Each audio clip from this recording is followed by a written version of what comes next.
Why do our oceans literally seem to breathe in and out every single day?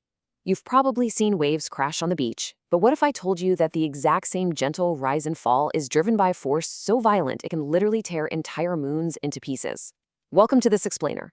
Today, we're going to completely change how you look at the tides. This is the big question we are answering today. How can the moon lift millions of tons of ocean water, slow down the Earth's rotation, and rip celestial bodies apart? It all comes down to one incredible, invisible mechanism: tidal forces.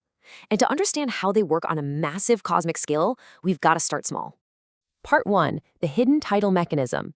Let's get right into the physics of what's actually happening here on Earth. Okay, take a look at the math hiding right in plain sight. You see those arrows?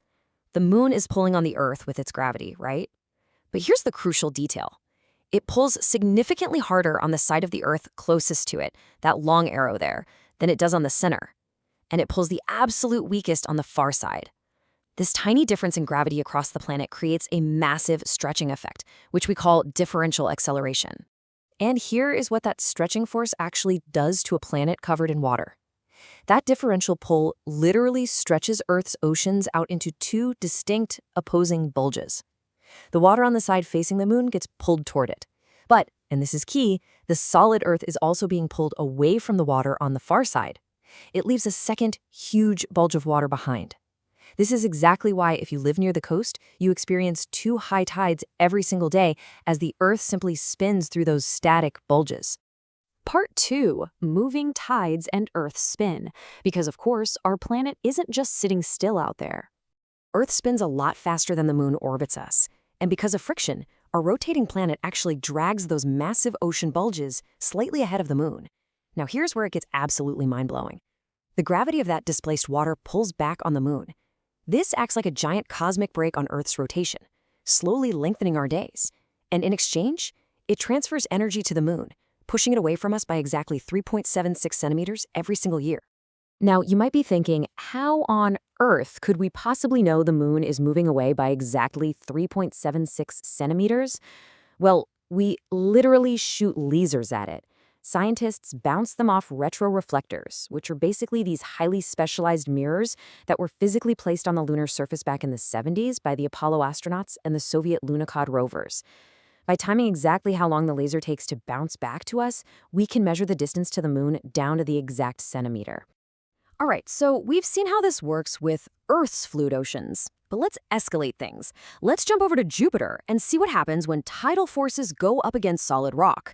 Enter Jupiter's moon, Io. Just look at this incredible shot from the Galileo spacecraft. See that massive blue arch on the horizon? That's not water. That is a colossal volcanic plume erupting straight into space. You see, Io is locked in a really tight, non-circular orbit around Jupiter, which is just an absolute behemoth of a planet. Because Io's distance to Jupiter is constantly shifting, the tidal forces are incredibly intense. This changing gravitational difference literally flexes and stretches Io's solid, rocky body. It creates so much internal rock friction that it melts the moon from the inside out. To give you a sense of just how extreme this is, check out this infrared heat map from the Juno probe. Every single one of those bright spots is an intense heat signature. The tidal heating on Io generates a staggering 100 trillion watts of heat. That makes Io the most volcanically active body in our entire solar system, powering anywhere from 150 to 400 active volcanoes at a time. So yeah, the exact same force that gives us a gentle high tide for surfing is literally melting an entire moon. Part 3, the destructive Roche limit. So if tides can melt a rocky moon, what happens when a body gets so dangerously close to a massive planet that these forces become completely unstoppable? Let's walk through the actual physics of this destruction. Step 1. When a moon or asteroid is far away from a planet, it's totally fine. It stays spherical, safely held together by its own gravity. Step 2, as it gets closer, those tidal forces, that differential pull we talked about, start to severely stretch it.